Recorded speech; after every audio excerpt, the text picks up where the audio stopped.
Okay, we're recording session number 12 of Introduction to Christian Doctrine. I'm Dr. John McMath, and I'm joined by a group of Italians and Filipinos and just a few Americans.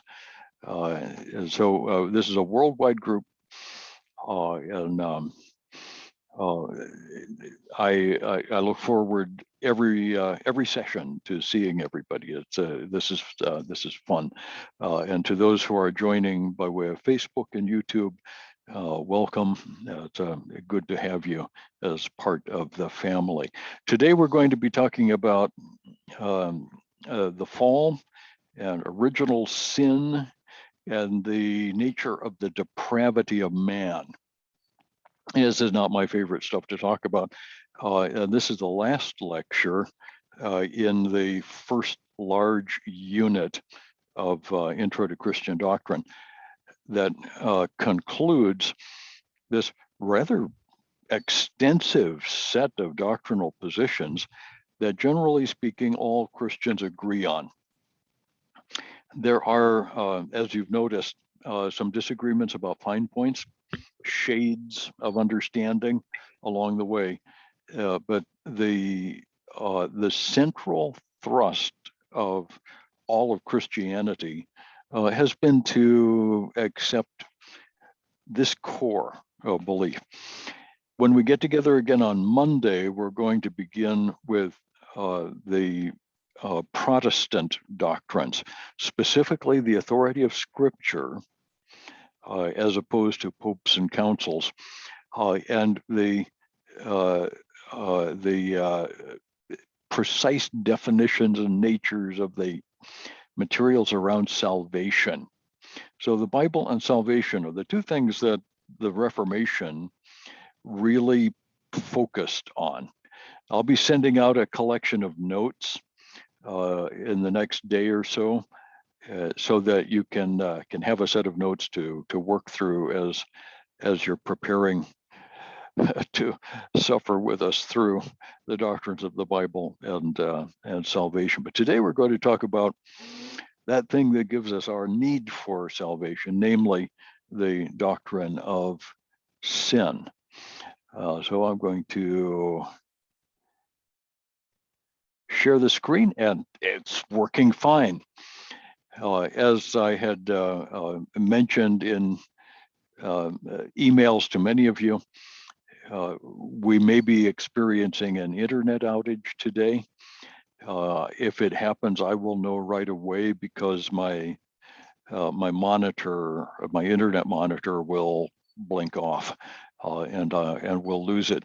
It may be for only a few minutes, long enough for the technicians to unplug one machine and plug a new machine back in its slot, or it may take longer. They might have to carve out a new place to put a machine.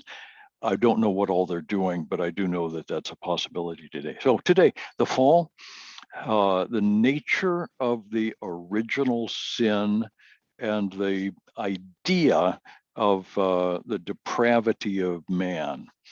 Okay, we're going to start off by looking at some of the wrong ideas. It's always helpful to know the wrong stuff before you look at the right stuff.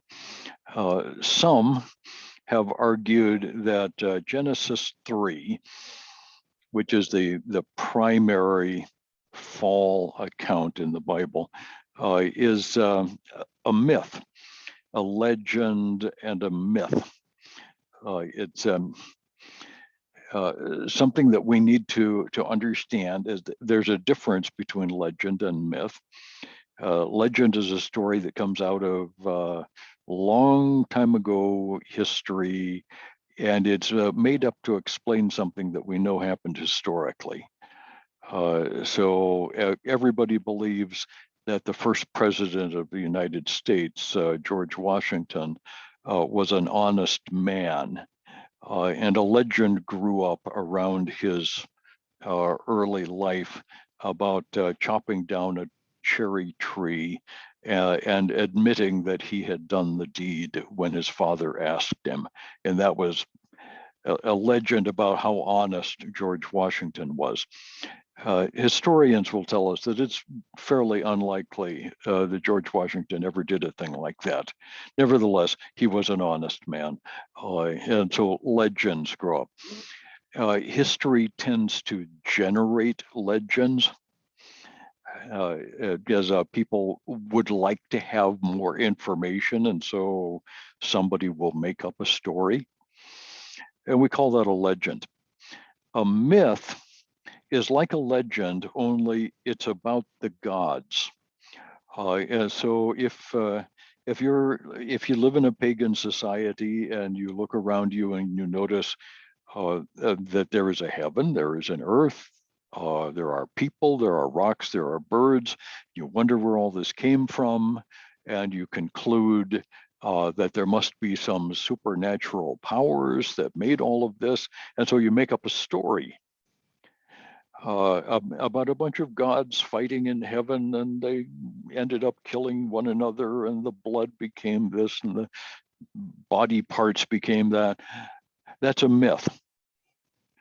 It has no basis in reality, except for the root notion that something supernatural must have caused all of this. So that root idea is correct, but the story itself is made up. And the myth makers and the people who believe that the myths are valuable all know that they're made up. And when scholars claim that Genesis 3 is legendary mythology, they are saying this is a story about gods that has its basis in the historical reality of the presence of sin in the world, of evil in the world. And so those who are claiming this say that people wanted to make up a story about why people do bad things. And it may even be true that people do bad things because they're rebelling against God. Okay, so we'll take a look at a little more of this, but there are some who claim that this is myth. Now, recognize that the Bible presents the story of the fall as history, not poetry, not mythology, not legend, but as history, and not as fairy tale. Jesus took the Bible or took the story here to be historical. Paul builds the doctrine of salvation on the history of the fall. When we get to a book like Romans, Paul is building his entire case on the historicity of Genesis 3. It's very important to him, and he's not alone. The early church went the same way.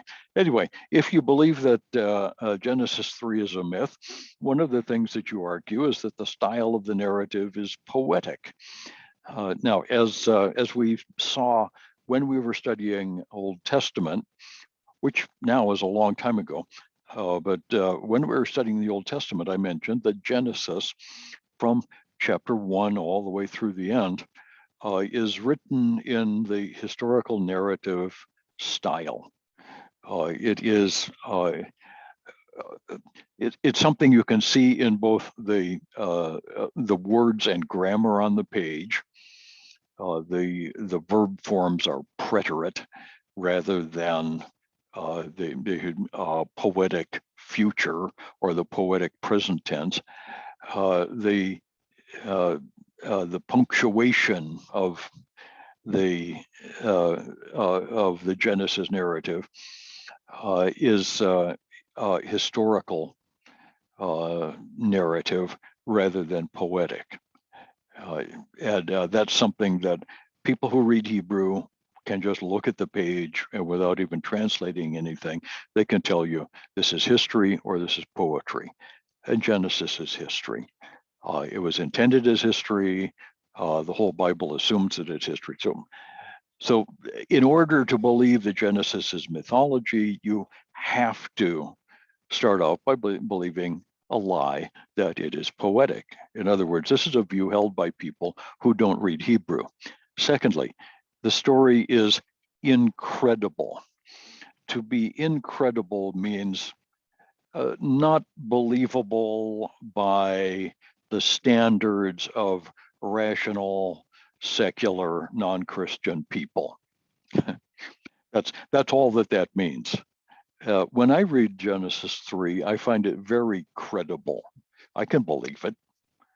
I can find myself tempted in the same way as Eve was, and making bad decisions in the same way that Adam does. What's unbelievable about that? Now, a snake that talks, okay, well, that's something you don't see every day. I admit that. But is that impossible for God? Well, no. And so I believe that. But people who start off with the position that there is no God often find Genesis 3 unbelievable. Therefore, it can't be historical because I don't believe it. That's the way the argument goes. The account, they say, is a quaint attempt to explain human behavior. Okay, it's an attempt, but maybe not quaint. Some would say it is a myth of a primitive people, and certainly not to be accepted by the modern mind. This assumes that everything that modern people believe is, by definition, true, and anything primitive is, again, by definition, false. And it doesn't work that way. Some very old ideas have proven to be true. So Genesis 3 is not a myth. Some have argued that Genesis 3 is a myth, all right, but it is a timeless religious myth, a true myth, if you will. It is a myth whose explanatory power is still valid today. I love that line. I read that in a commentary many years ago. It's a myth whose explanatory power is valid, much like some stories are true in the sense that they explain how people really act and how people really are inside. So there are great truths in literature. Shakespeare, for example, you can't read Hamlet without realizing that the nature of tragedy and the nature of human stupidity, and there's something true about how the characters in that play interact with one another. Great literature is like that. It tells a story built on an underlying true concept, some true ideas. And there are those who say that Genesis 3 and the Bible in general is religious mythology, but it is a true myth. Let me give you a quote from somebody. Let's see if I can find my cursor here. A fellow by the name of A.M. Hunter says there is no historical truth to the account. In other words, there was no garden, there was no Adam, there was no Eve, there was no snake, but it accurately explains the human situation that we are fallen creatures. He says it this way: Genesis 3 is properly to be regarded as a true myth. That is, although Eden is on no map and Adam's fall fits no historical calendar, the chapter witnesses to a dimension of human experience as present now as at the dawn of history. In plain terms, we are fallen creatures, and the story of Adam and Eve is the story of you and me. All right, that's nice. But if this is merely a story, then and it has no historical reality, then when did man fall? How did that happen? And if it wasn't like this, how was it? Uh, I mean, I have a problem with the idea uh, that this can be true without being true, and particularly when it would have explanatory power only if it were historically true. It cannot be a lie and yet have lasting value. I mean, I have all kinds of problems with it. The bottom line, as far as I'm concerned, if the Bible claimed that this was a mythical story, a piece of literature that was not meant to be regarded as history, like, for example, the parables in the New Testament.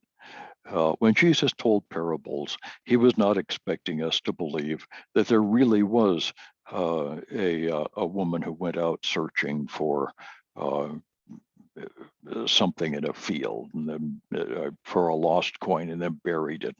You know, we're not expected to believe that that really happened. Um, but Genesis 3, on the other hand, asserts the historicity of this passage. And Jesus agrees, and the New Testament authors agree.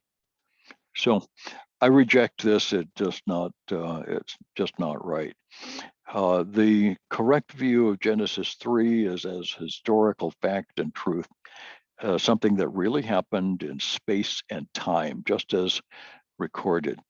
An old commentary on the Old Testament is by German authors Keil and Delitzsch, conservative authors from the 19th century. They say the account bears the marks, both in form and substance, of a historical document in which it is intended that we should accept it as actual truth. That says it very straightforwardly. I agree with Keil and Delitzsch. A more modern um, character is Francis Schaeffer, who wrote a little book that is well worth reading today. This dates back to the 60s, as I recall, but still a very relevant book.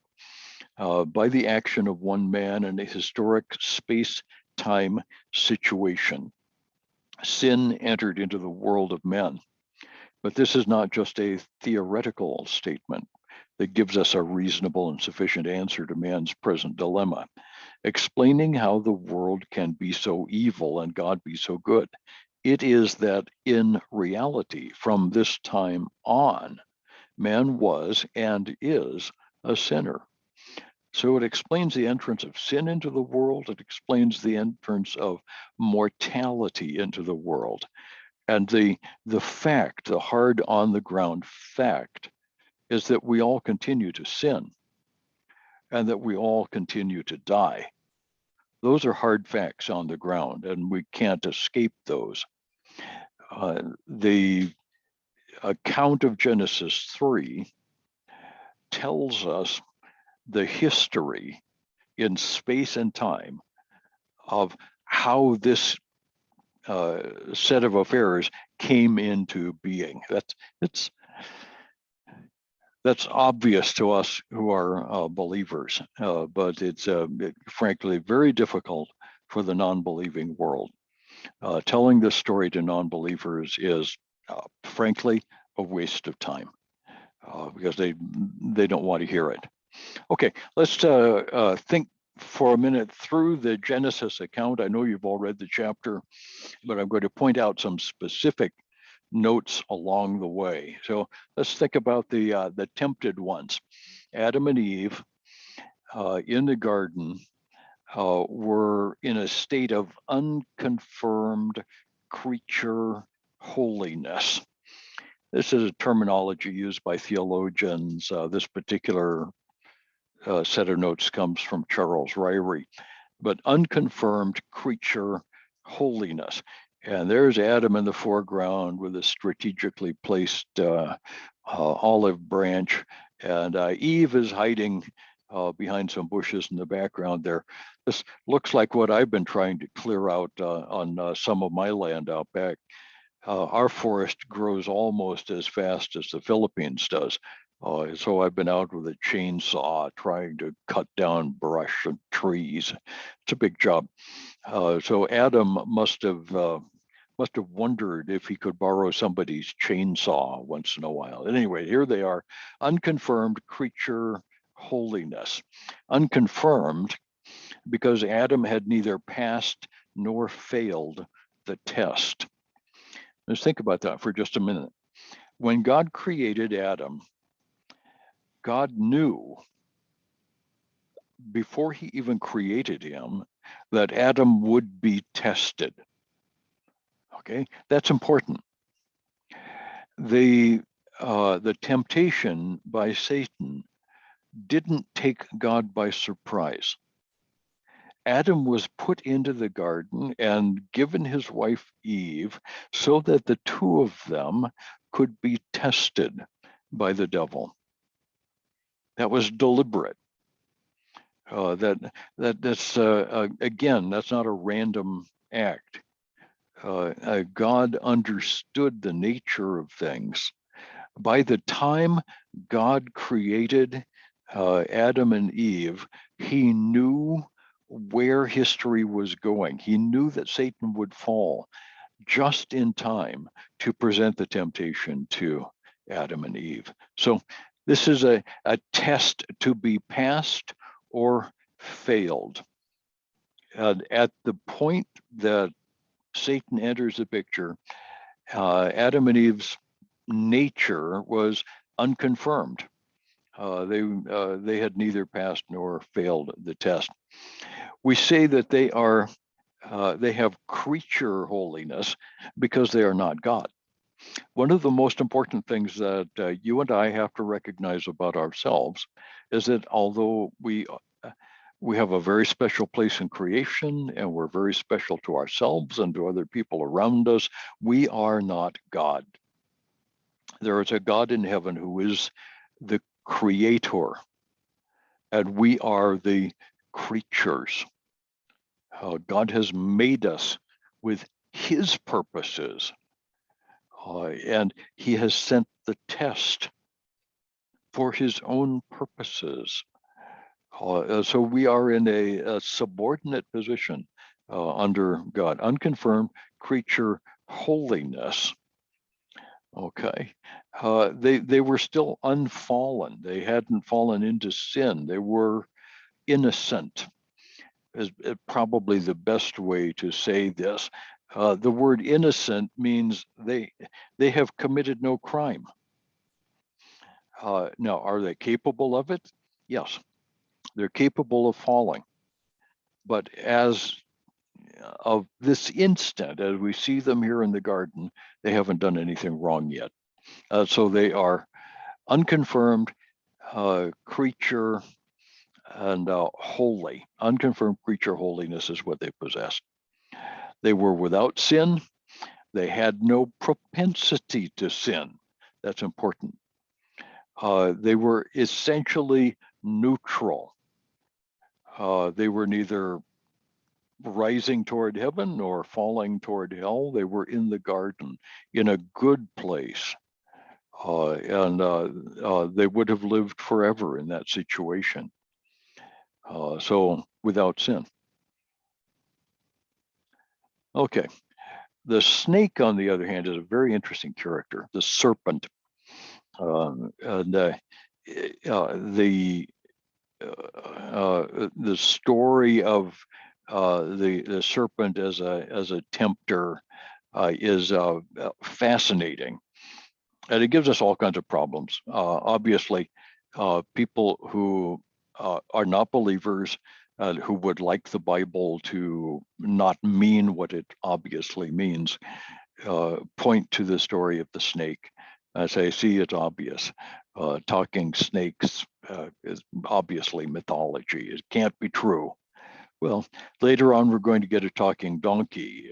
In other places, Adam, right there in the garden, seems to have gotten along very well with the animals. I don't know that the talking snake is impossible. Now, frankly, it probably took some kind of a miracle, maybe a satanic miracle, but it's not impossible. The snake himself is interesting. He is a native creature. He's a part of the garden environment. And it would not surprise me if Adam and Eve had seen the snake before. They maybe even have talked to the snake before. I don't know. The snake is part of the created environment here. The fall of Satan has to have taken place before Genesis 3. It must have happened after the creation, because at the end of Genesis 1, actually the very beginning of Genesis 2, but at the end of that first account, we have the grand Mazel Tov. And God looked at all that he had created, and behold, it was very good. Now, if Satan had fallen from heaven and been cast down to the earth with all of his minions, God would not have been able to say, this is very good. He wouldn't have. So what we have here is a very brief window for Satan to fall. The fall of Satan is not directly mentioned in Genesis. It's implied, but it's not directly mentioned. As a matter of fact, the Bible doesn't give us a whole lot of details about the fall of Satan. Isaiah 14 and Ezekiel 28 in the Old Testament, and then, of course, the book of Revelation, and probably 2 Peter and Jude talk about the casting down of Satan. Satan was thrown down from heaven to the earth. Let's look at this passage. He was using the body of a serpent. Here we are, Revelation 12. And the great dragon was thrown down, the serpent of old, who is called the devil and Satan, who deceives the whole world, thrown down to the earth, and his angels were thrown down with him. Okay, that Revelation 12 passage is, again, difficult. That's the passage of the woman and the dragon and the basket and all of that, and chasing the man-child out into the wilderness. It's a strange passage, but it is important to understand the throwing down of the serpent, who is the devil and Satan, as the original fall of Satan. That had to have happened between the end of chapter 1 and the beginning of chapter 3 of Genesis. Had to. And whatever else we know about this, it had to have happened at that time. So Satan is behind the snake. So what is Adam up to while he's in the garden? The temptation is about to happen, but Adam is busy. He's got things to do. He's supposed to exercise dominion. God said, let us make man in our image, according to our likeness. Let him rule over the fish of the sea and over the birds of the sky and over all the cattle and over all the earth, over every creeping thing, Genesis 1:26. So Adam's job was to take care of the garden, to have dominion, supervision over the animals. He was to make sure that the animals had plenty to eat, that they were happy.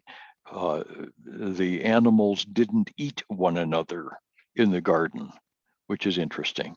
That pops up later, and it's an interesting problem for Bible students, not so much a problem for us in theology. At any rate, Adam had work to do. He had a garden to till. He had fruit to pick and take care of. He had animals to care for, to name. He was in charge of this really rather vast domain. The earth was its present size when it was created, and the vast majority of it was just virgin ground. We think there was probably one very large continent, and the rest of the world was covered with water. However it actually was, things are going to change significantly in chapter 6 of Genesis. But here we have Adam at work doing his thing in the garden. He was to enjoy God. He was to enjoy God's garden. And most importantly of all, he was to abstain from the tree of the knowledge of good and evil. Genesis 2:16 and 17 give us the whole law that Adam was to obey. I've always really liked this. The entire scripture that Adam possessed would have fit in the palm of his hand if he'd had writing. From any tree of the garden you may freely eat, but from the tree of the knowledge of good and evil you shall not eat, for in the day that you eat from it, you will surely die. Okay, that's it. Just 2 verses. It's a very short thing. And the basic idea of the commandment is freedom. This very large area in which we have freedom. But one particular tree is prohibited. It is the nature of biblical law to assume freedom with a very small limit around that point, which is dangerous. That's the point of this law, not to make life unpleasant, because there was plenty to make life really wonderful in this garden, but rather to warn about where the danger is. Okay, so we go on. The account is pretty straightforward. The temptation comes from Satan. The serpent was more crafty than any beast of the field which the Lord God had made. He said to the woman, indeed, has God said, you shall not eat from any tree of the garden. Okay, which is suggesting that God is trying to withhold it all. He put you in the middle of this garden, he won't let you eat anything. And the woman responded, well, we can eat from any tree of the garden, but there's one tree we can't eat, and we can't touch it or we'll die. Eve made a bit of a mistake there, and the serpent responded, you will not surely die. And directly denies God. God knows that in the day you eat from it, your eyes will be opened and you'll be like God, knowing good and evil. It's quite a temptation. Notice that Satan, this picture by William Blake, I think is rather a strange one. That looks like a Greek mythology of who is the guy who made wings for himself and got too close to the sun. That's Icarus, as I recall. But at any rate, that's supposed to be Satan exulting over the fallen Eve. The tempter addressed Eve alone. Now, Adam was right there with her. I suspect the two of them stayed fairly close to one another most of the time. They would be exploring and doing their thing in the garden, whatever they were doing, gathering fruit, taking care of animals, whatnot. I'm sure they were together. But Satan addressed Eve alone. He denies God's word. As God said, you shall not eat. You shall not die. He denies what God has said. And what's interesting is that Eve listened. He questions God's goodness. This is just wrong. He distorts the truth. This is actually fairly typical of non-Christian attacks on either the existence or the nature of God today. It's all a part of the package. God's word isn't true. God isn't good. If he were really good, there wouldn't be any problems in the world. He distorts the truth. This is all just mythology. This is just a fairy story. This can't be true. We still hear the same thing today, and nothing ever really changes. So let's look at the Genesis account. And so here we have this storybook picture of Eve taking a good look at an apple.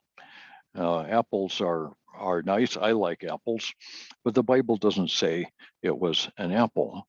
The Bible doesn't tell us what it was. It may have been a mango for all we know. It may have been a banana. It may have been a pineapple. We simply don't know. But it's traditional to talk about an apple. So there it is. This artist thought that would good. So the temptation happens this way. The woman took a good look at the tree, and she saw that the tree was good for food. It was a delight to the eyes, and that the tree was desirable to make one wise. And she took from its fruit and ate. She gave also to her husband, who was with her, and he ate. Just going to make the note that, of course, Adam was there with her. This is a really bad thing. Adam was the one to whom God gave the original commandment. Adam's only real teaching job in the garden was to make sure Eve had picked up on that commandment. And probably Adam had expanded on the commandment, saying, don't even touch it.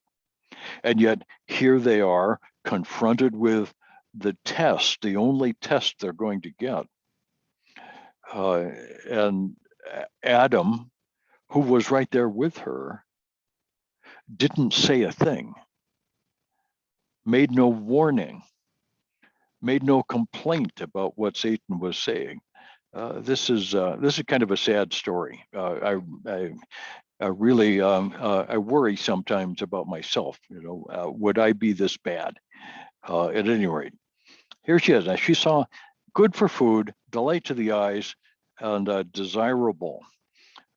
Eve's line of thinking: this fruit would taste good. It's delicious. Obviously, I suspect there was a lot of fruit in the garden that would have been really good to eat. Probably oranges and papayas and all kinds of good things. Further, why would God withhold fruit that was beautiful? I mean, just look at this stuff. That's a really pretty apple or banana or whatever it is. And of course, God would certainly want me to be wise like him. It's good to make you wise. You'll know good from evil. So Eve makes a rationalization. There's an important parallel in the New Testament. 1 John 2:16 tells us about the basis of sin, the lust of the flesh.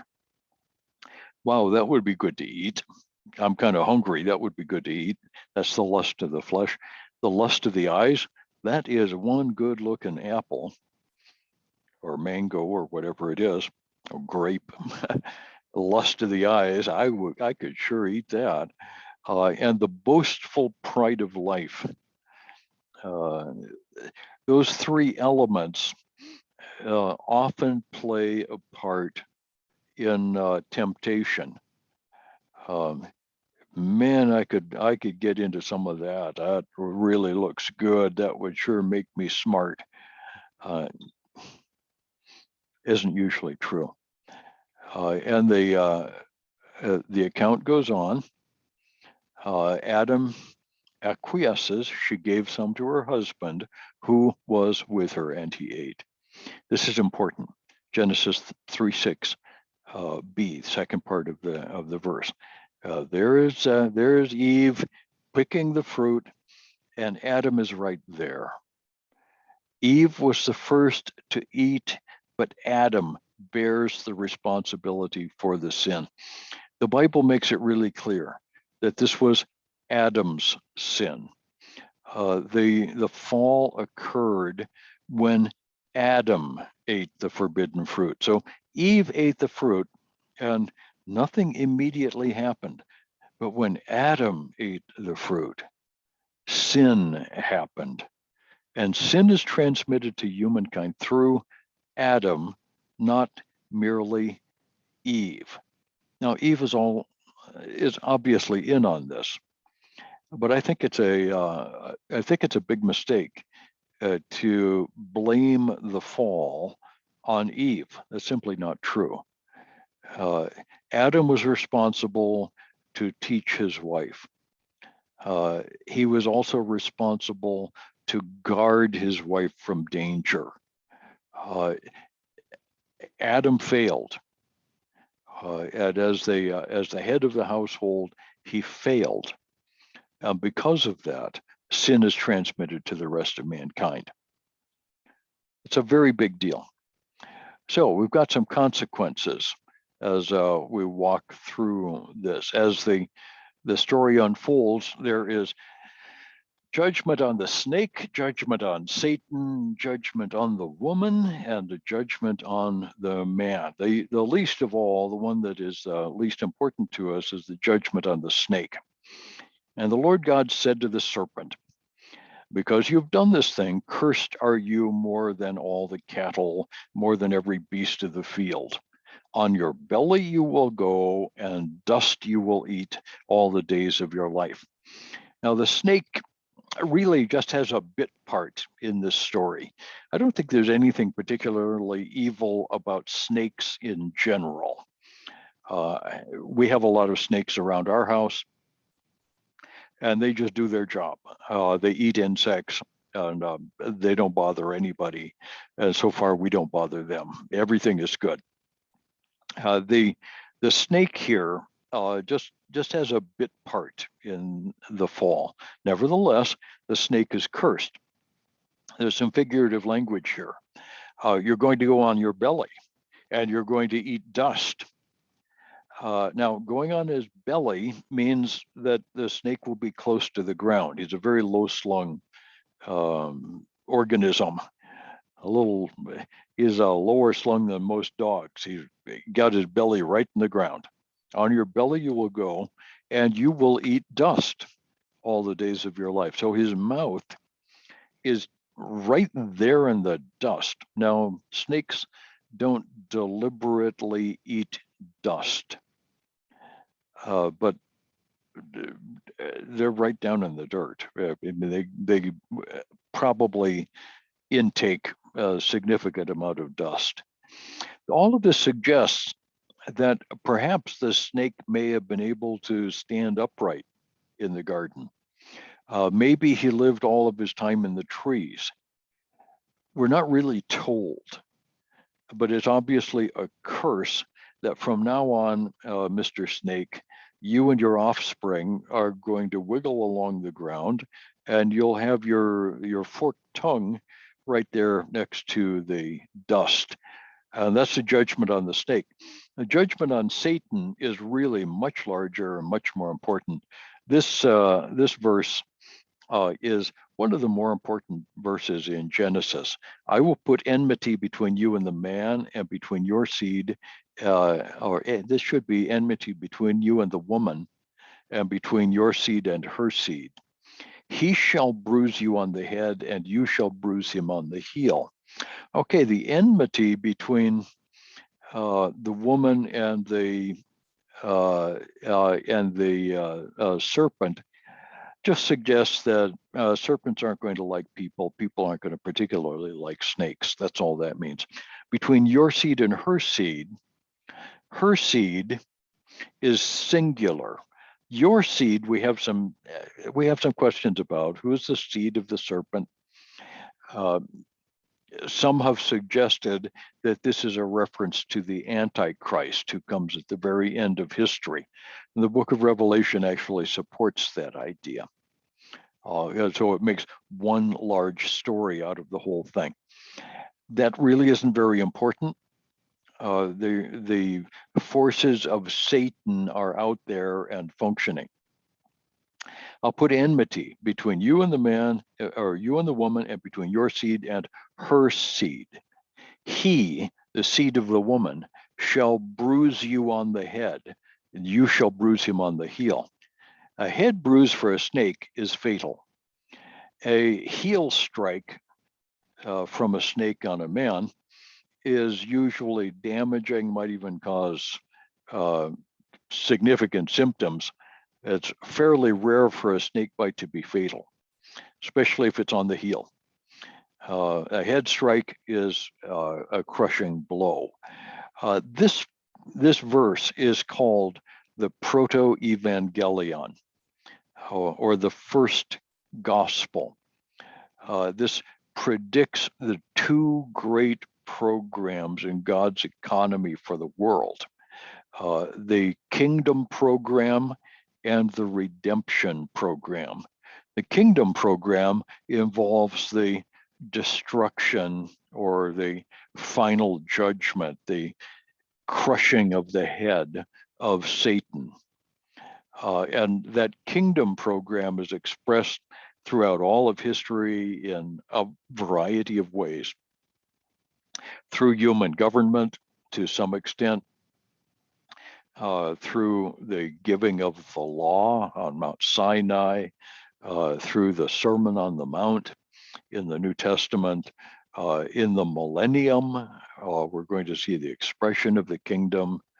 The kingdom program is the assertion of God's right to make and to enforce law with the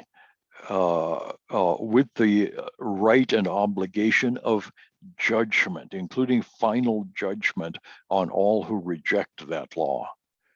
So the kingdom program fills up the whole Bible. The redemption program begins here in Genesis 3. And it culminates in the heel strike, the bruising of the heel of the seed of the woman. The seed of the woman ultimately is Christ himself. He'll be stricken, but resurrected. And in the death of Christ, we are ultimately redeemed. So two programs, a kingdom program and a redemption program. And the two are moving along through history together. They run in parallel, they run in harmony. And often one is emphasized, often the other. The judgment of the woman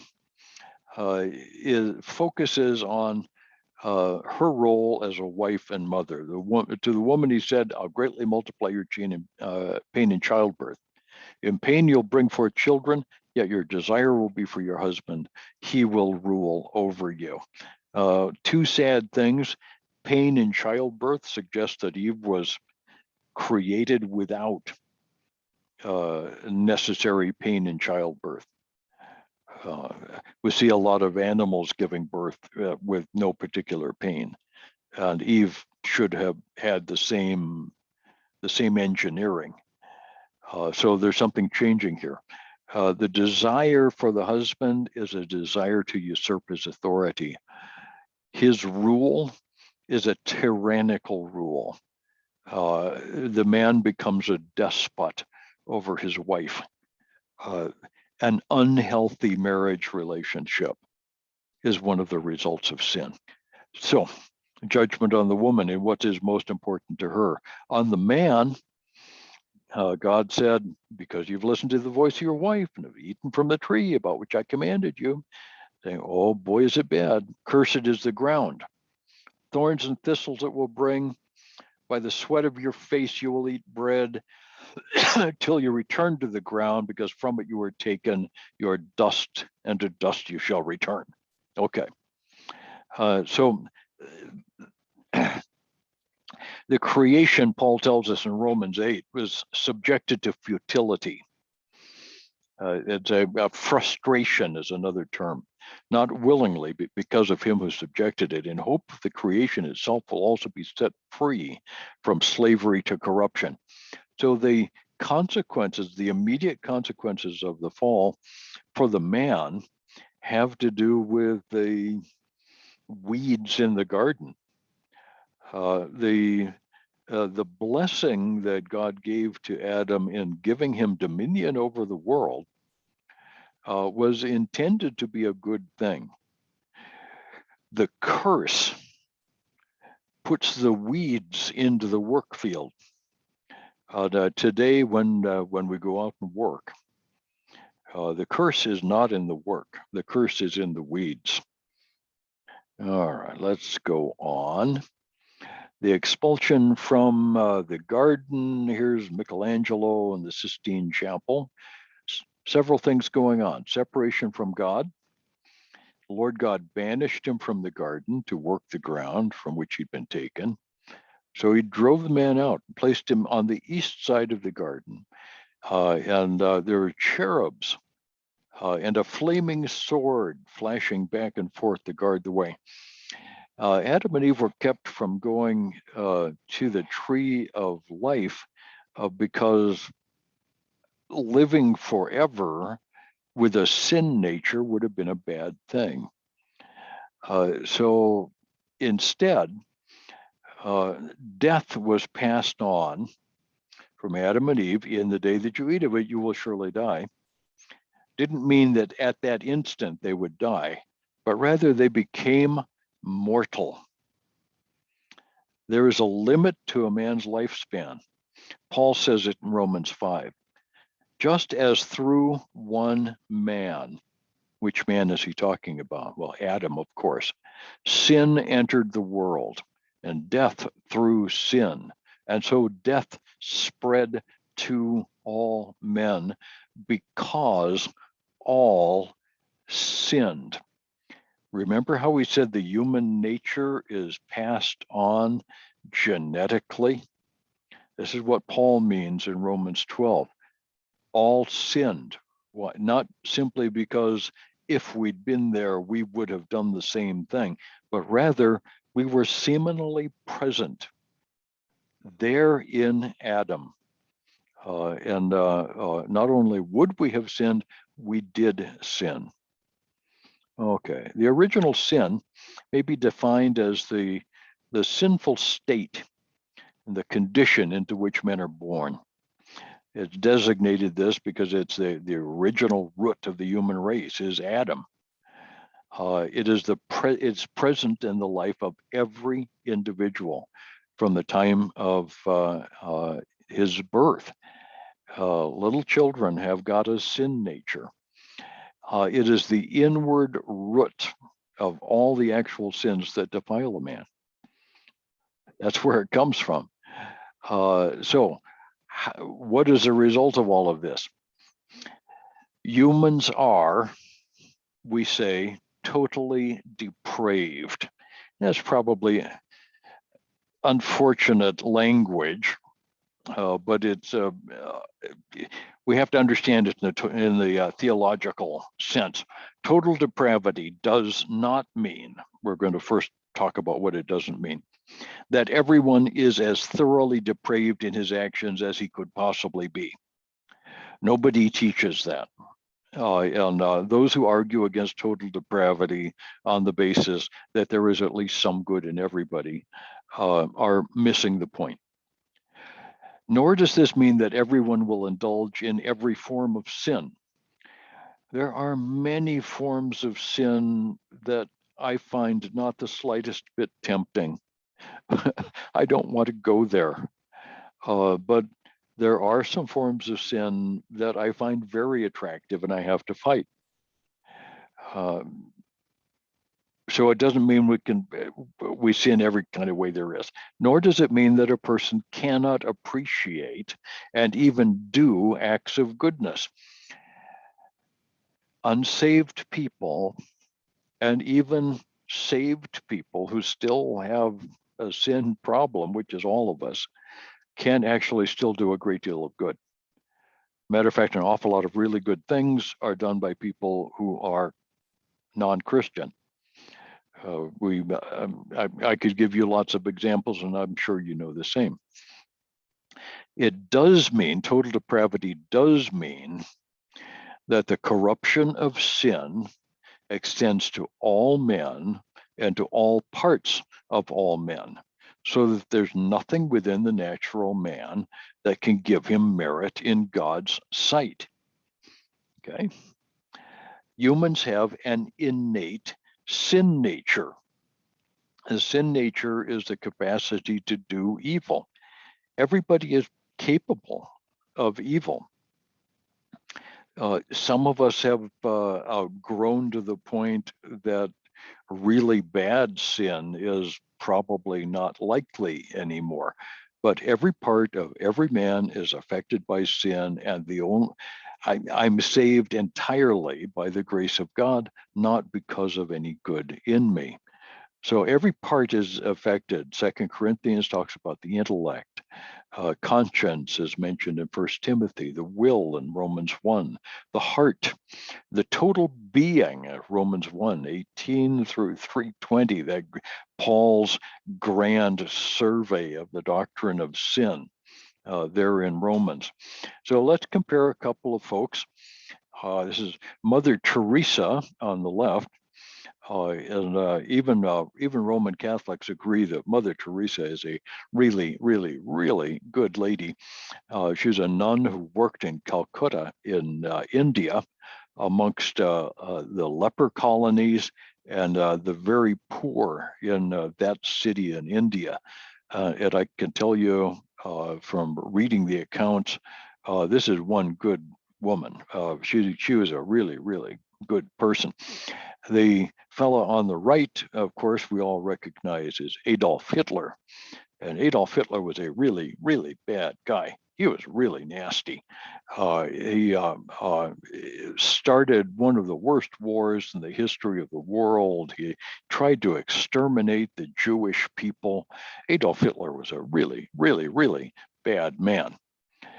What they have in common is not their actions, but they both have a sin nature. Mother Teresa kept pretty good control on her sin nature. Adolf Hitler let his run pretty well wild. Nevertheless, the sin nature is the same. A total depravity affected both Hitler and Mother Teresa. The same sin nature. Okay, so how is Adam's sin imputed or accounted to us? How is it that Adam could sin and I'm held to account for that? For some reason, it is reckoned to me or accounted to me or imputed to me. Pelagius, an interesting character and important because of his heretical view. He allows us to visualize one of the two poles of this position. The other pole is held by another church father named Augustine. So Pelagius was a British monk who ended up coming to Rome sometime around 400 AD. He believed that God created each soul individually in a completely innocent state, just like Adam and Eve. Okay, not in a holy state, but in an innocent state. Therefore, there's been no sin transmitted from Adam. And Adam serves only as a bad example. And salvation by living a perfect life is in fact completely possible. Now, this graphic maybe will help a little. Here's Here's our ordinary guy. And the sin of Adam is way over here. And when our ordinary guy considers the sin of Adam, that serves as a bad example. And so he's got this bad example.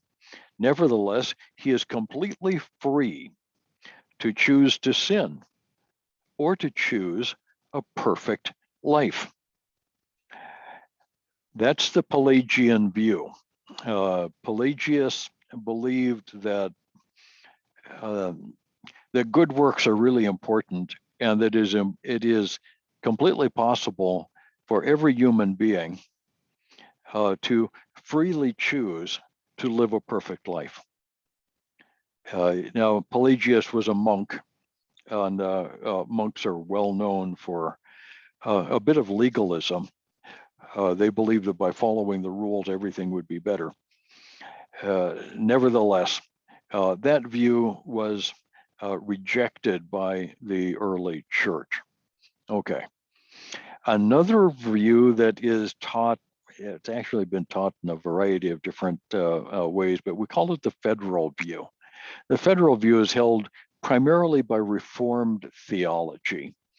Reformed theology teaches that Adam was not the seminal or genetic head of the race, but the federal or covenantal or governmental head of the human race. This view is taught mostly within the Protestant and Reformed tradition. And those of you in Italy will find that evangelicals in Italy often hold this position. They believe that there was an overarching covenant of works. God entered into a covenant of works with Adam when he made the rule, you shall not eat from this tree in the garden, lest ye die. And in doing that, he named Adam the official representative of the human race. And that's where the federal or covenantal name comes from. So we've got this covenant and you're the representative. So there is no genetic relationship, it's a representative relationship. And by sinning and breaking the covenant, he plunged all those whom he represented into sin. It's just like today in America, we have congressmen and senators who represent our interests. And when the congressmen and senators vote to do something stupid, which they seem to do a lot, it costs all of us. It makes things bad for everybody. Okay, so there is some really good sense to the federal view. It's simply not what the Bible teaches. We can put it graphically like this. Here's our ordinary guy. He's considering the sin of Adam. And the sin of Adam is transmitted to us by our representative. So Adam made a bad decision, and as a result of that, we've got a sin problem. And because of our sin problem, we have a perfectly free choice on which of several varieties of sin we'd like to do. We don't have the free choice of going to heaven. Okay. The Augustinian view is the opposite end of the continuum from the Pelagian view.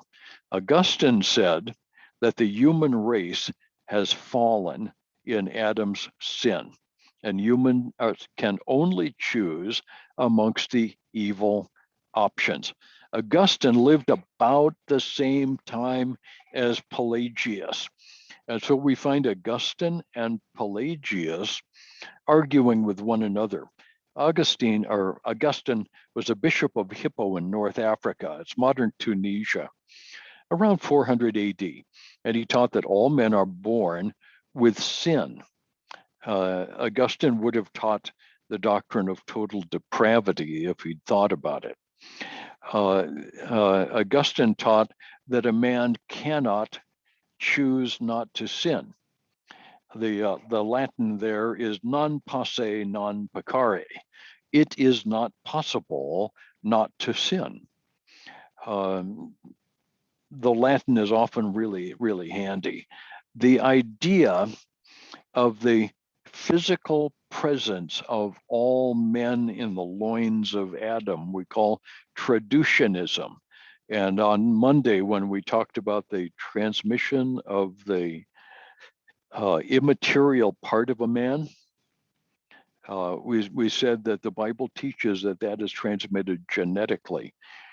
The sin nature, Augustine insisted, is passed genetically from our parents and ultimately from our first parents, so that the very idea of the physical presence of all men in Adam is at the core of this idea of sin that is understood by students who, frankly, take the Bible literally.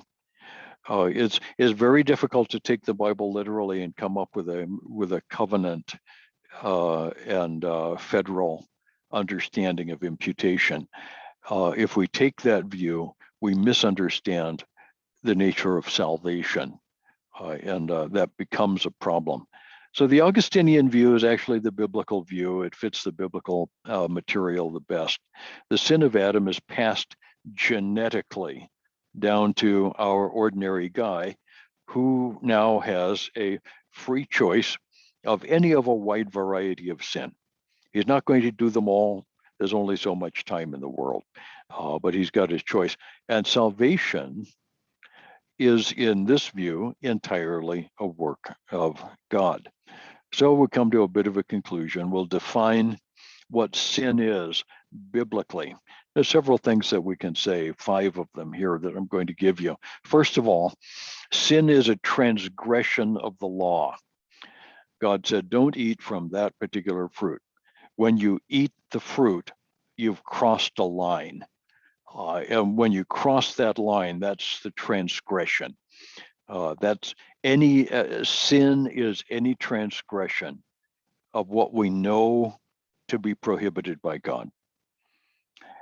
The second set is a failure to conform to the standard of God. This is a missing of the mark. Paul talks about sinning and falling short of the glory of God. So the purpose of man is to enjoy God and to glorify God and to enjoy him forever. To glorify God is to live a life that makes God visible. That's our target. And when we take our bow and arrow and we aim at the target and miss, that's falling short. Paul tells us that we always fall short. Even the best of us fall short. So we may not deliberately transgress, but we will have a tendency to fall short. A third definition, because frankly, there are an awful lot of words for sin in both the Old and New Testament, is a kind of a corrosive inner principle. Sin exists within me and eats at me like rust or acid. It's a bad thing, and I have to control it. Fourthly, sin is a rebellion against God. And we see this in many people.